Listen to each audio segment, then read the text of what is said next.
इस वीडियो में हम बात करेंगे वृषभ राशि वाले व्यक्तियों के लिए 11 से लेकर के 17 अगस्त 2025 तक का यह सप्ताह कैसा रहने वाला है, किस प्रकार के फलों की आपको प्राप्ति होगी।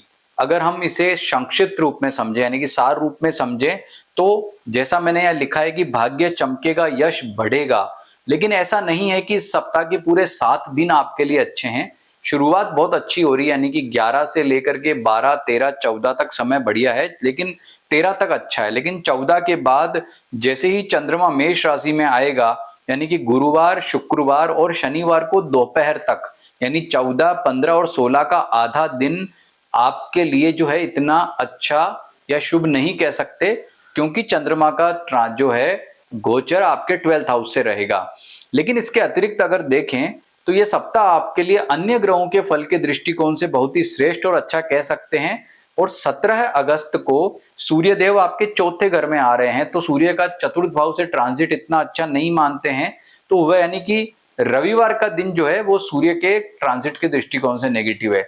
यानी कि कहने का मतलब कि यह सप्ताह शुरुआत में जहां बहुत ही अच्छा रहेगा तो उत्तरार्ध में इतना बेटर नहीं है, लेकिन फिर भी ये जो लाइन लिखी है ये अन्य ग्रहों के शुभ ट्रांजिट फल के यानी गोचर फल के कारण आपको बताई गई है। ये कैसे, इसे मैं इस वीडियो में एक्सप्लेन करता हूं आपको। लेकिन आप ये जान लीजिए वृषभ राशि वाले व्यक्तियों की यह केवल एक साप्ताहिक राशिफल नहीं है, बल्कि YouTube के इतिहास में पहली बार आपको साप्ताहिक राशिफल के राशिफल में नक्षत्र फल भी साथ में बताया जा रहा है। यानी कि जो भी वृषभ राशि वाले मेरे मित्र हैं जिनका जन्म कृत्तिका के अंतिम 3 चरणों में, रोहिणी के 4 चरणों में और मृगशिरा के स्टार्टिंग के 2 चरणों में हुआ है, तो उनकी वृषभ राशि बनती है। यानी कि इन नक्षत्रों में जन्म लेने वाले जो लोग हैं उनका अलग अलग रूप से यानी वृषभ राशि में भी हमने अंदर जाकर के देखा कि किन नक्षत्र वालों का कैसा समय रहेगा। तो इसे हम इस वीडियो में विस्तार रूप से जानेंगे। तो सबसे पहले अगर आपको अपना जन्म नक्षत्र या जन्म राशि नहीं पता है तो अपनी डेट ऑफ बर्थ टाइम हमें इस वीडियो के कमेंट में या व्हाट्सएप पर लिखकर भेज दो। और ये वीडियो आपको पूरा देखना है ताकि आपको पता लग सके कि यह सप्ताह कैसा रहेगा। और आपने अभी तक हमारे चैनल को सब्सक्राइब नहीं किया है तो वह भी कर लीजिए। तो आइए जानते हैं सप्ताह कैसा रहने वाला है। इस सप्ताह में देखिए आपके लिए बुध कर्क में मार्गी हो रहा है, यानी कि बुध जो आपके तीसरे घर में ट्रांजिट कर रहा है वो मार्गी हो रहा है। और यह एक बहुत बड़ी और अच्छी बात है, क्योंकि जब यह बुध वक्री था और अस्त था तो आपके आर्थिक मामले में बड़ा ही दिक्कत दे रहा था, विद्यार्थियों के लिए बड़ा ही समस्या वाला था। लेकिन अब जैसे ही ये मार्गी होगा तो इससे निश्चित रूप से आपका जो है वो आर्थिक पक्ष बहुत ही अच्छा होगा। लोगों से व्यवहार, आपका कम्युनिकेशन, आपके जैसे आप नौकरी करते हैं तो अधिकारियों सहकर्मियों से आपका रिलेशनशिप, ये सारे मामले आपके जो है वो बहुत ही बेहतरीन और अच्छे रहने वाले हैं। यानी कि बुध का मार्गी होना आपके लिए किसी चमत्कार से कम नहीं होगा और ये आपके यश को भी बढ़ाएगा। दूसरा, सूर्य जो है रविवार से पहले यानी शनिवार तक तीसरे घर में ट्रांजिट करेगा, तो सूर्य का ट्रांजिट करना भी आपके लिए बहुत ही उत्तम और अच्छा कह सकते हैं। ये बुधादित्य योग है जो आपके तीसरे घर से बनने वाला है, जो कि उत्तम है। तो वहीं गुरु शुक्र का जो योग है वो आपके द्वितीय भाव से बन रहा है, और द्वितीय भाव में गुरु शुक्र दोनों का ही ट्रांजिट बहुत ही अच्छा माना जाता है। इसलिए मैंने यहाँ पर यह लिखा है कि भाग्य चमकेगा, यश बढ़ेगा। तो इसमें आपका आत्मविश्वास सुदृढ़ होगा, आप अच्छे स्वास्थ्य का अनुभव करेंगे। और जब व्यक्ति का आत्मविश्वास अच्छा होता है तो मान करके चलो कि जीवन में सब जो है घटनाएं वो अनुकूल ही होती है, नेगेटिव भी होती है, तो उसे वह व्यक्ति क्या करता है, अपने आत्मविश्वास से जो है वो पॉजिटिव कर लेता है। कहने का मतलब आपके लिए समय बहुत ही श्रेष्ठ फल वाला रहने वाला है। अन्य ग्रह के ट्रांजिट को समझे तो राहु चंद्रमा, शनि चंद्रमा में आकर के चंद्रमा भले पीड़ित हो, लेकिन चंद्रमा के ट्रांजिट आपके लिए वैसे ठीक हैं। जैसे शनि चंद्रमा 11th हाउस में आएगा, मंगल की दृष्टि भी यहाँ पड़ेगी, परंतु यहाँ पर कोई ऐसी दिक्कत या परेशानी नहीं है। बल्कि मैं कहूंगा कि इन दिनों में कोई ऐसा जो कार्य आपको अपयश दे रहा था या जिसकी वजह से आपको दिक्कत थी, परेशानी थी, वो आपकी घटना सामने आएगी। और उस घटना को सामने आने के बाद आपको ये पता लग जाएगा कि ये कार्य मैं कर लेता हूं तो इसके बाद मेरी उस समस्या का समाधान हो जाएगा और मैं जीवन में और आगे बढ़ जाऊंगा। यानी अगर मैं सार रूप में कहूं तो ये जो दिन है 11, 12, 13 यानी सोमवार, मंगलवार और बुधवार, ये 3 दिन आपके लिए बहुत ही शानदार वाले होने वाले हैं। अब उसके बाद में यानी कि जब मेष राशि में चंद्रमा आता है तो वहां थोड़ी दिक्कत या परेशानी देता है। क्या है कि 12वें घर में चंद्रमा थोड़ी चिंताएं बढ़ाने वाला है, लेकिन यह कोई ऐसी चिंता या विषय दिक्कत वाली बात नहीं है, छोटी मोटी घटनाएं होंगी और निकल जाएंगी। इसका कोई आपके स्वास्थ्य पर या आपके जीवन में किसी अन्य क्षेत्र पर कोई फर्क नहीं पड़ने वाला है। तो स्वास्थ्य के दृष्टिकोण से देखें तो यह वीक आपके लिए अच्छा रहने वाला है। हाँ, जब सूर्य आपका चौथे घर में आएगा तब जरूर जाकर के यानी कि रविवार को जो दिक्कत पारिवारिक सुख में समस्या होने वाली है वो होगी। लेकिन मैं कहूं कि आपके पारिवारिक सुख में, आपके वैवाहिक जीवन में या अन्य मामलों में ये सप्ताह जो है बहुत अच्छा रहेगा। अब इसी फल को हम जो है वो समझते हैं नक्षत्र के आधार पर, क्योंकि अगर आपने नक्षत्र के फल को जान लिया ना तो इससे कोई गहरा फल जो है गोचर फल में नहीं बसता है। इसके बाद तो फिर व्यक्तिगत जो है वो होता है समाधान। जैसे मान लो कि भाई अष्टक वर्ग में ये ग्रह कहाँ जाकर के कितनी रेखाओं पर बैठे, लेकिन वो प्रत्येक व्यक्ति के लिए अलग अलग होते हैं। तो उसे इस साप्ताहिक फल में या नक्षत्र फल में बताना जरूर मतलब संभव नहीं है, क्योंकि प्रत्येक व्यक्ति का जो है वो जो है विवरण अलग अलग होता है। लेकिन यहाँ पर हम देखें कि कृत्तिका नक्षत्र वाले जो लोग हैं उनका उत्तरा फाल्गुनी और उत्तराषाढ़ा ये कर्म नक्षत्र और उत्तराषाढ़ा उनका भाग्य नक्षत्र है। इन तीन ग्रहों में से अगर कोई पाप ग्रह ट्रांजिट करेगा तो आपको दिक्कत होगी, शुभ ग्रह ट्रांजिट करेगा तो अच्छा होगा। तो हम चेक करते हैं। कृत्तिका नक्षत्र में आप देखेंगे किसी ग्रह का ट्रांजिट नहीं है, उत्तरा फाल्गुनी नक्षत्र में भी किसी ग्रह का ट्रांजिट नहीं है, और उत्तराषाढ़ा जो है उसमें से भी किसी ग्रह का ट्रांजिट नहीं है। हमने चंद्रमा के ट्रांजिट को यहाँ चेक नहीं किया, इसके अलावा जो है अन्य ग्रहों के ट्रांजिट देखे हैं। अब रोहिणी नक्षत्र का देख लेते हैं।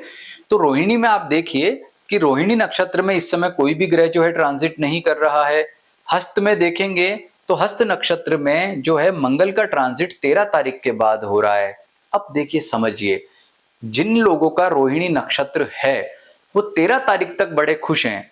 13 तारीख का मतलब क्या हुआ कि आपका 13 तारीख को बुधवार है, यानी बुधवार के दिन ये जो मंगल हस्त नक्षत्र में आ रहा है ना, ये आपके लिए उचित नहीं है। कारण क्या है? मंगल एक पाप ग्रह है और वृषभ राशि वालों के लिए तो वो वैसे भी मार्केस का काम करता है, क्योंकि सप्तम और द्वादश भाव का स्वामी है। अच्छा नहीं है ना। तो देखिए रोहिणी से जैसे ही मंगल हस्त में आएगा तो रोहिणी से क्या करेगा? वेद करेगा, और यह वेद क्या होगा? नेगेटिव होगा। तो रोहिणी नक्षत्र वाले मेरे मित्र जितने भी हैं वो एक बात नोट कर लें कि आपके लिए 13 के बाद और 17 तक समय अनुकूल नहीं है। जब तक ये मंगल यहाँ रहेगा आपको पीड़ित करेगा। अच्छा, वो पीड़ा किस किस क्षेत्र में हो सकती है? वो पीड़ा हो सकती है आपको पारिवारिक सुख में, बेवजह के खर्चे, वैवाहिक सुख में दिक्कत। यदि आप व्यापारी हैं तो आपके व्यापार में समस्या आएगी। अब आपको क्या करना चाहिए? उपाय नोट कर लीजिए। मंगल ग्रह के जितने भी उपाय हैं, ओम अम अंगारकाय नमः मंत्र का जप जरूर आपको करना है। इसके अतिरिक्त मंगल की जो कारक वस्तुएं होती है, जैसे लाल वस्त्र, गुड़, गेहूं, मसूर की दाल, इनमें से कोई भी एक वस्तु का दान कर दो, हनुमान जी का पूजन कर लो। तो कहने का तात्पर्य कि हस्त नक्षत्र वाले मेरे जितने भी मित्र हैं उनको ये उपाय करने से बड़ा ही लाभ होगा, और अब लगातार करें, क्योंकि मंगल यहाँ काफी दिनों तक रहने वाला है। कब तक रहेगा? इसके लिए आप हर सप्ताह जो है जैसे ही हमारा वीडियो लगता है आप तुरंत उसको देख लीजिए, आपके नोटिफिकेशन में आ जाएगा। आप रेगुलर देखेंगे तो कहने का तात्पर्य है कि रोहिणी नक्षत्र वाले सावधान हो जाए। अब बात करते हैं मृगशिरा नक्षत्र की। तो आप देखिए कि मृगशिरा नक्षत्र में इस समय कोई भी ग्रह ट्रांजिट नहीं कर रहा है। चित्रा नक्षत्र में देखें, चित्रा नक्षत्र में भी कोई ग्रह ट्रांजिट नहीं कर रहा, और श्रवण नक्षत्र में भी कोई ग्रह ट्रांजिट नहीं कर रहा है। यानी कि कृत्तिका नक्षत्र और मृगशिरा नक्षत्र वालों को तो वही फल मिलेंगे जो मैंने आपको वृषभ राशि के सामान्य फल बताए हैं, क्योंकि उन ग्रहों के ये जो कर्म और भाग्य नक्षत्र हैं उनसे, या भाग्य को आधान नक्षत्र भी कहते हैं, उनसे कोई ग्रह ट्रांजिट नहीं कर रहा है। तो कोई दिक्कत वाली बात नहीं है। तो आपने नक्षत्र फल में क्या नोटिस किया कि रोहिणी नक्षत्र वालों के लिए समय अभी इतना उचित या अच्छा नहीं है। अब वापस से हम आते हैं राशिफल पर। आपने नोट कर लिया, उपाय बता दिए। अब राशिफल में देखिए कि जो नौकरी पैसा वाले लोग हैं उनके लिए ये सप्ताह बड़ा उठापटक वाला है। कारण क्या है कि राहु चंद्रमा, फिर शनि में चंद्रमा लगातार जो है वो पाप ग्रहों से टच यानी कि योग बनाता हुआ फिर 12वें घर में चला गया। तो भाई आपको बहुत ज्यादा सतर्क सावधान रहने की जरूरत रहेगी। अधिकारियों सहकर्मियों से आपके रिलेशनशिप अच्छे रहें, ये ध्यान रखें। भाग्य चमकेगा, यश बढ़ेगा, ये तय है, लेकिन रिलेशन खराब नहीं होने चाहिए। मानसिक तौर पर आपको थोड़ा दिक्कत या परेशानी रह सकता है। तो तो इसके लिए उपाय क्या करना है? नौकरी पैसा वाले मित्रों को मां दुर्गा की पूजा उपासना से इस सप्ताह विशेष रूप से जो है राहत मिलेगी। व्यापारियों की बात कर लें तो व्यापारियों के लिए बहुत ही श्रेष्ठ समय, अच्छे फलों की प्राप्ति हो रही है। हर दृष्टिकोण से आपके लिए यह सप्ताह जो है अच्छा कहा जा सकता है, लेकिन रोहिणी नक्षत्र वाले मेरे जो मित्र हैं उनके लिए अच्छा नहीं है। उनके लिए 13 तक तो ठीक है, यानी 11, 12, 13 बुधवार तक ठीक है। गुरुवार के बाद समस्या रहेगी, एक तो चंद्रमा नेगेटिव और एक मंगल नेगेटिव। अब बात करते हैं आपके स्टूडेंट्स के लिए, विद्यार्थियों के लिए। तो विद्यार्थियों के लिए जो ये सप्ताह है काफी अच्छा कह सकते हैं। बुध जो कि मार्गी हुआ है और अभी उदय भी हुआ था, तो आपके अंदर जो ताकत है, आपकी जो कम्युनिकेशन स्किल है, आपकी जो इंटेलिजेंस है वो बढ़ेगी और उससे क्या होगा? पढ़ाई में कंसंट्रेशन बढ़ेगा। अच्छा, एक अगर पेपर है तो अच्छे एग्जाम्स होंगे, कोई कंपटीशन का एग्जाम है तो उसमें भी आपको पॉजिटिविटी मिलेगी। और इसके अलावा फाइनेंस की पोजीशन जो है, आर्थिक मामलों में सबसे अच्छे और शानदार रिजल्ट आपको मिलेंगे।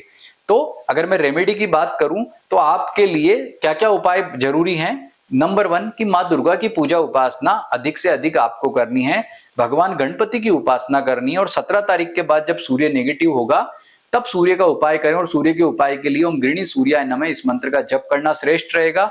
और सूर्य के जो चतुर्थ भाव में आने से सबसे ज्यादा क्या दिक्कत आएगी कि पारिवारिक सुख आपका प्रभावित हो सकता है, माता पिता का सुख प्रभावित हो सकता है, उनके हेल्थ को लेकर चिंता रह सकती है। अदरवाइज और जो है बाकी फल आपके लिए श्रेष्ठ रहने वाले हैं। तो आप यानी कि जो वृषभ राशि वाले लोग हैं 14, 15 और 16 तारीख को दोपहर तक, यानी कि शनिवार को दोपहर तक सावधान रहें। इसके अतिरिक्त यह सप्ताह आपके भाग्य को भी चमकाएगा और यश को भी बढ़ाएगा।